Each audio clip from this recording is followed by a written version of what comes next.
The desert wind had a way of whispering through the rusted coils of wire outside Camp Wexler, carrying with it sand heat and memories no one asked to remember.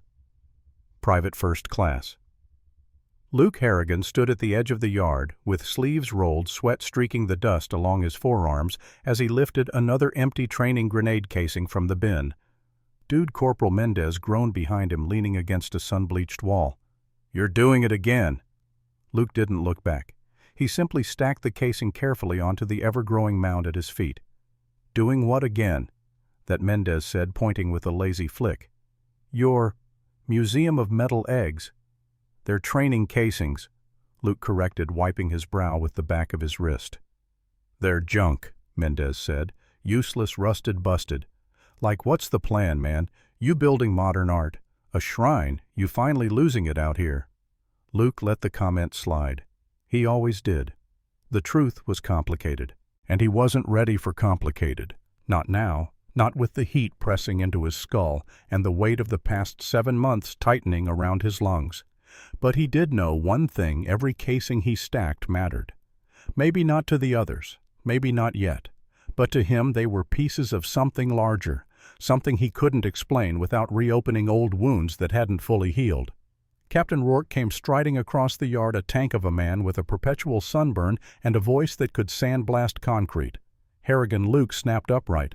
"Sir, what in the sweet dusty hell is this thing?" Rourke demanded, staring at the metal mound as if it were a landmine that offended him personally. "A collection, sir." "Of trash?" Luke hesitated. "Potential, sir." Mendez tried not to laugh, failed, and bent double, wheezing. Rourke rubbed his temples.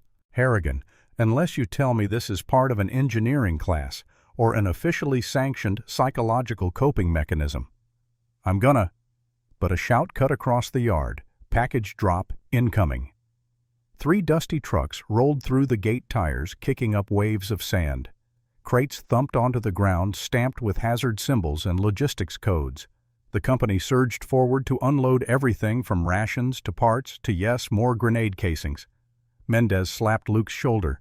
"Guess your collection's about to get a lot bigger." Luke allowed himself a faint wry smile. "Yeah." But later, when the sun dipped and the yard emptied, he found himself kneeling beside the pile again. Not arranging randomly, not scavenging aimlessly, but building deliberately, measuring distances, testing weight, checking balance. The rhythm was familiar, almost comforting. Something he remembered from a place far away behind an electrified fence under a watchtower in a prison camp where the guards didn't bother to hide their laughter. Useless American boy. Collects scraps. Dreams of saving ghosts. They said it every day. Maybe that was the strange part, how memory was beginning to overlap with the present. Here he was again, piecing together what others dismissed, what others said had no purpose. But last time, it had kept 2 men alive until liberation. Last time he learned that sometimes the world only sees the junk pile, never the shape you're building inside it. And now, months into this deployment, memories he had locked down tight began resurfacing like sand shifting to expose the bone beneath. He lifted another casing. The weight in his hand settled like truth. Behind him a voice said softly, "Luke?" He turned. Sergeant Eli Carter, steady calm. The unit's quiet center stood there with a small frown. "You okay?" Eli asked. Luke tried to shrug it away. "Yeah, fine." Eli looked at the pile. "They giving you crap about it again?" "They always do. And you don't want to tell them the real reason." Luke didn't reply, because the real reason was a story he had never told them. The story of a boy in a POW camp, a boy who learned to survive by repurposing what others threw away, a boy who built things, not weapons, not tools, but symbols of persistence. Because if you could build something even from nothing, even from trash, then maybe you weren't powerless. Eli stepped closer. "I don't need details. But whatever this is, I know you're not just killing time." Luke exhaled long and slow. "Thanks." Eli nodded at the pile. "I'll help you move some of it later if you want." Luke blinked, surprised. "Really?" "Yeah. And ignore Mendez. He makes jokes because he's scared of silence." Luke huffed out a small laugh. "Got it." They stood there a moment, the sky fading orange, the heat loosening its grip. Eli finally said, "You know the others are planning to prank you, right?" Luke groaned. "Great."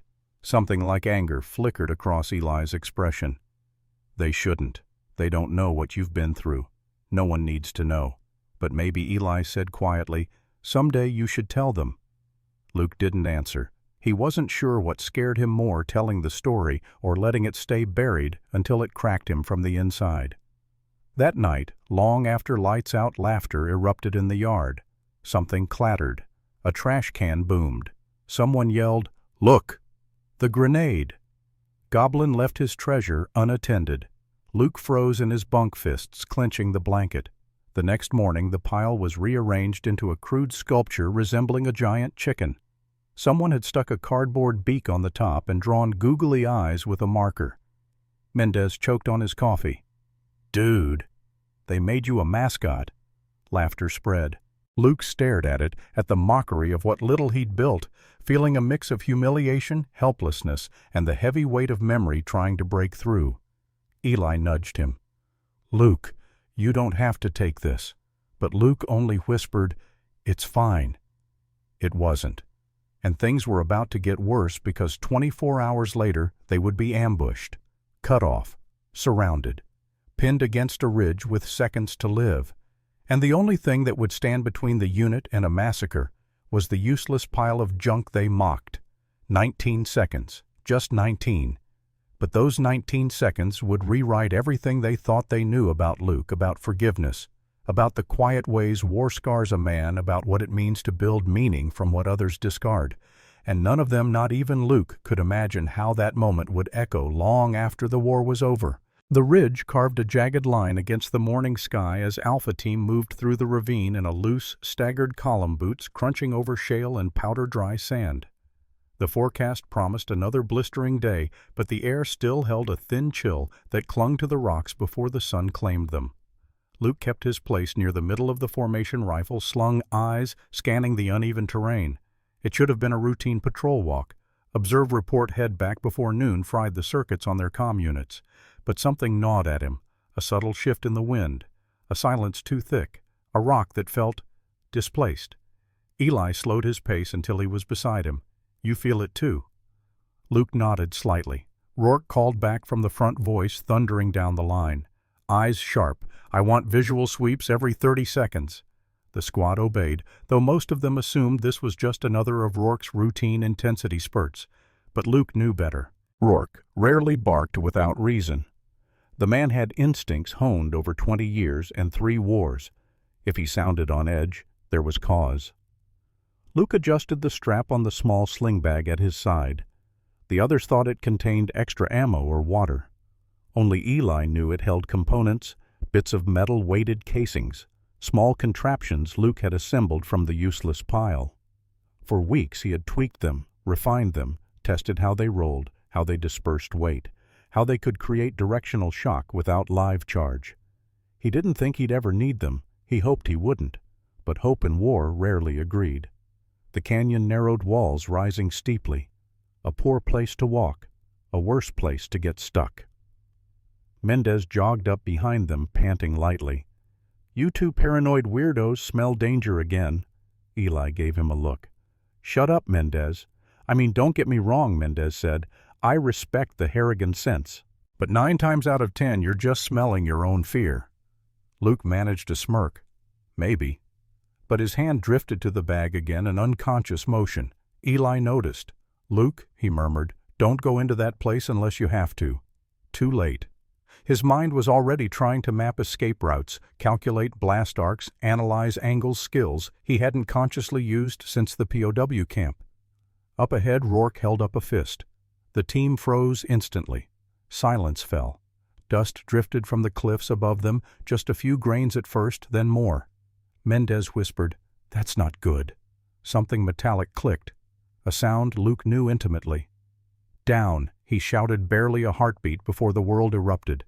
The cliffs detonated with a storm of gunfire, dust exploding into the air, bullets shredding rock and dirt. The ambush swept over them like a tidal wave. Rourke dove behind a boulder, barking orders through the comms.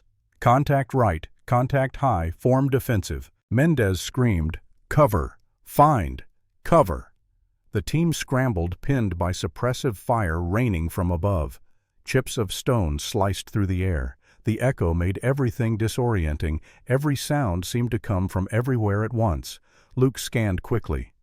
"We're trapped," Eli growled, sliding beside him behind a narrow outcropping. High ground on both sides.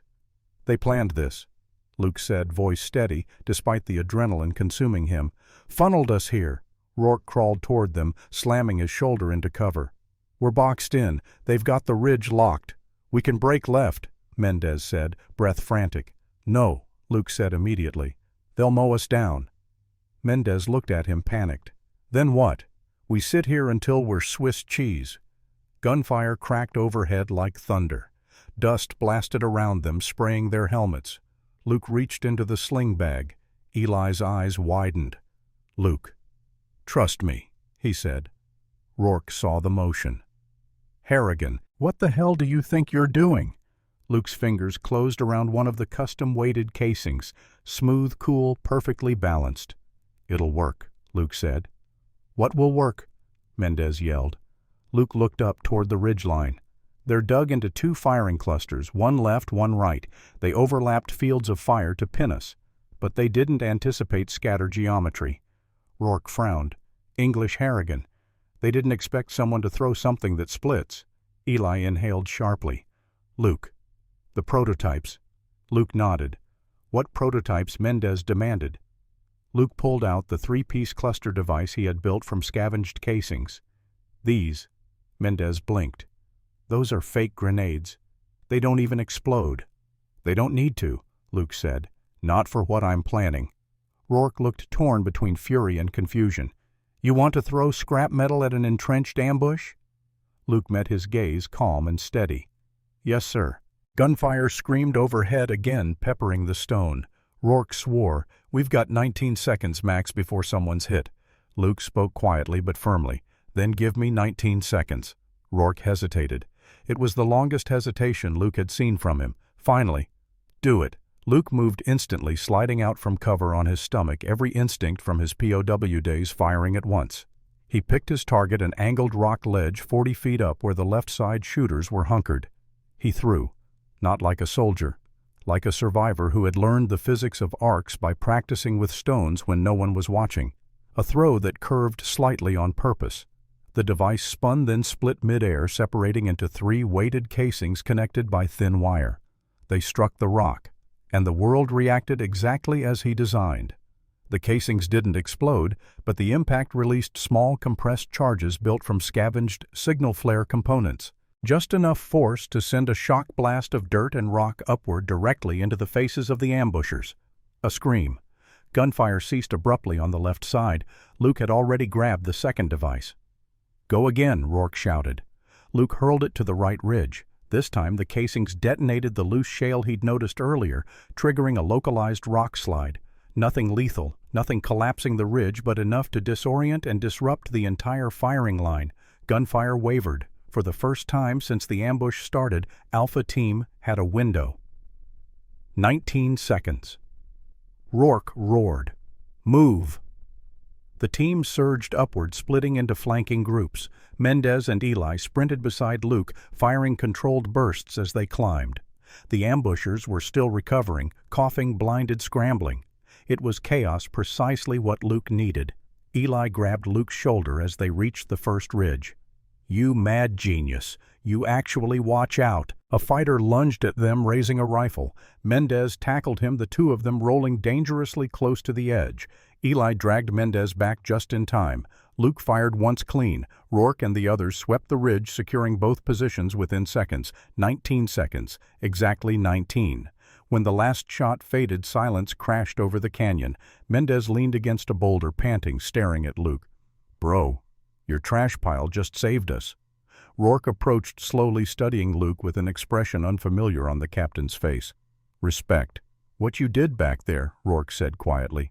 "I've only seen two men do something similar. Both were EOD wizards with 10 years of training." He paused. "Where the hell did you learn to improvise scatter charges like that?" Luke didn't answer. Couldn't answer. Not without going back, not without remembering the camp, the guard tower, the men who didn't make it, the boy he used to be. Rourke didn't push. Instead, he clapped a massive hand on Luke's shoulder. "Whatever your story is," he said, "you just earned more than laughs today." Eli stepped beside them, eyes soft. "Told you," he said to the others. "Luke doesn't collect junk. He builds hope." Luke swallowed hard. He wished that were true, because hope wasn't what he had learned in the camp. Survival was, desperation was, fear was. But maybe, just maybe, today could be the first step toward turning all that into something else, something better, something healed. Night pressed down over Camp Wexler like a heavy curtain, the kind that muffled sound and stretched shadows until they seemed to move on their own. The rescue team had hauled away the ambushers' gear and tagged coordinates for follow-up patrols. The medics stitched up Mendez's scrapes. Rourke sent in the after-action report. Eli checked on everyone else. No one checked on Luke, because no one quite knew how. Luke sat alone at the far edge of the yard beside what remained of his infamous pile. Even after the ambush, they hadn't touched it. Not out of respect, but out of something closer to superstition. As if disturbing it might undo the miracle they'd witnessed. The desert wind pulled at his hair, carrying scents of dust and smoke scents that felt too familiar, too close to there. He couldn't stop replaying the ambush, not the danger, but the mechanics, the throws, the timing, the improvised geometry. These were things he should not have remembered so naturally. He stared at his hands. They trembled faintly. "It's happening again," he whispered. A quiet shuffle of boots behind him. "You're shaking," Eli said. Luke didn't turn. "I'm fine, you're not." They stood in silence a moment.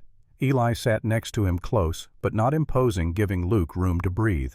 Finally Luke said, "You ever feel like the past is a place with its own gravity? Like, no matter how far you walk, it keeps pulling you back?" Eli's gaze softened. "Every soldier carries something like that." Luke let out a slow, pained breath. "Mine's heavier." "Then let me help you carry it." Luke swallowed. "You don't know what you're asking." "Then tell me." That simple sentence hit like shrapnel. Luke closed his eyes. There were things he hadn't spoken aloud in years, things he had buried so deep he sometimes convinced himself they belonged to someone else's life. But tonight, under that heavy desert sky with adrenaline draining and memories rising, the walls cracked. He started quietly. The camp wasn't supposed to hold kids. Eli's breath caught. "Luke." Luke shook his head, eyes staring into a past only he could see. "They rounded us up in a village outside Margine, said they needed able bodies to clean their outpost. They didn't care that some of us were 14, 15. I was 15. Eli didn't interrupt, didn't move, didn't even breathe loudly. "There was a man there," Luke continued. "An engineer from the Red Crescent. They caught him trying to deliver medical supplies. They beat him so bad he couldn't walk for 2 weeks. He was the one who showed me how to repurpose scraps." Luke's voice cracked. "He told me, if they give you nothing, build from nothing anyway. Every piece is a weapon or a shield if you're desperate enough." Eli bowed his head. "He died protecting another prisoner," Luke whispered. And the guards laughed. They laughed at this pile of metal scraps I kept in the corner because I treated it like it mattered. They called me the useless collector. He trembled. "On the day the camp was liberated, I used those scraps to jam the lock on a storage gate, kept 2 men alive until the Marines got in. But I didn't save him. I didn't save the engineer." Eli placed a hand over Luke's wrist, not gripping, just grounding. "You were a kid," Eli said. "A kid who did more than grown men could." Luke shook his head, voice fraying. "I swore I'd never touch metal like that again, never build anything that reminded me of that place." "Then why did you start again here?" Luke released a long, uneven breath. "Because something in me knew we were getting too comfortable, too predictable. Patterns repeat, ambushes repeat, danger repeats. I thought if I built something, anything that made me feel prepared, maybe I wouldn't freeze again. Maybe I could save someone this time." "You did save someone," Eli said. "You saved all of us." Luke clenched his fists. "But what if that wasn't redemption? What if it was me relapsing? Falling back into the scared kid who collected scraps to cope?" Eli shook his head firm. "No. What you did today came from strength, not fear." Luke looked uncertain. "You think we saw a scared kid?" Eli asked. "Luke, We saw a man who didn't hesitate, who didn't panic, who read the battlefield faster than any of us. Luke swallowed hard. Then why do I feel like I'm still trapped in that camp? Because trauma doesn't leave when you leave the place. It happened, Eli said gently. It leaves when you stop fighting the younger version of you who survived it. Those words hit deep. Luke blinked hard, jaw tight. He wasn't crying, but he was close. A sudden voice broke the moment. "Well," Mendez said, walking up slowly, hands in pockets. "Guess I owe you one hell of an apology." Eli shot him a warning look, but Mendez didn't back down. He lowered himself to sit across from Luke, directly facing him. For once he wasn't joking. His voice held something raw. "Look, Harrigan, I've been a jerk. The pile, the jokes, the chicken sculpture, all of it." He exhaled sharply. "But when those rocks came down and bullets were flying, the only thing I was thinking was, thank God Luke weirdly collects metal trash." Luke gave a weak laugh. "That's one way to put it." "No, seriously," Mendez said. We all laughed. "But you saved us, and I need you to hear this. I'm sorry. I didn't know your story. I didn't know anything." Luke looked away. "You didn't need to." "Maybe not," Mendez replied softly. "But I want to now." Luke stared at him. Eli watched quietly. Mendez continued, voice lower. "You don't have to tell everything, but don't carry all that weight alone. Not anymore." Luke inhaled sharply. Something in him, something rusted, locked, forgotten, shifted. For years, the idea of anyone knowing his past felt like surrender. Revealing it meant reliving it, and reliving it meant drowning. But out here, under the dim desert lamps, with Eli steady beside him and Mendez of all people showing humility, Luke realized he wasn't in the camp anymore. He was with family, flawed, loud, ridiculous family, but family nonetheless. He let out a quiet breath. "I'm not ready to tell the whole story yet." "That's fine," Mendez said immediately. "We're not going anywhere. And when you are ready," Eli added, "we'll be here." For the first time in years, Luke believed that might be true. He leaned back, feeling the night air, letting the guilt inside him loosen its grip by a fraction of an inch. Behind them, the pile of metal sat quietly, no longer mocking him, no longer a symbol of fear. Tonight, for the first time, it felt like something else. Not a reminder of the boy he once was, but a bridge to the man he was becoming. And that man might finally be ready someday, soon, to go home. 3 months later, the desert heat had finally begun to ease. The nights no longer felt like ovens cooling. The mornings no longer tasted like sand and exhaustion. Camp Wexler was quieter, steadier. Patrols still went out, but the unease that had hovered over them like a curse had broken the day Luke saved the unit. The pile still sat in the yard, though now it was smaller, neater, respected. No one touched it without asking. And every new soldier who rotated in heard the same briefing. "Don't mess with Harrigan's pile. It's part of the camp now." Even Captain Rourke made sure the inventory records listed the area as Harrigan's tactical cache special use. Life had changed. But Luke was still learning how to let it. He stood outside the barracks at sunrise, the sky bruising into oranges and soft golds. Eli approached with 2 steaming cups. "You're up early," Eli said, handing him one. "Didn't sleep much." "Nightmares." Luke shook his head. "Just thinking." "About home." Luke stared out across the sand. "About whether I'm ready to go back." Eli leaned on the railing. "You got out of the camp physically, Luke. But the part of you that survived, he's still waiting for you to come get him." Luke let the words sink in. He wasn't sure which version of himself he was more afraid to face, the broken boy or the man trying not to be him. A voice called behind them. "Mail run." Mendez jogged over with a stack of envelopes. He tossed one to Eli, then held another toward Luke. "This one's yours. Looks official." Luke frowned. The envelope bore the seal of the Department of Veterans Affairs, and beneath it another emblem. NGO Compassion Reconstruction Board. His breath caught. He tore it open. Inside was a neatly typed letter, but the only line that mattered was the one in bold halfway down. We have located the surviving records of engineer Hassan al-Rahim, POW, case file 04227. He listed you as the boy who builds. Luke's knees nearly buckled. Eli steadied him. Luke. Who is that? Luke swallowed, voice thin. The man who taught me everything.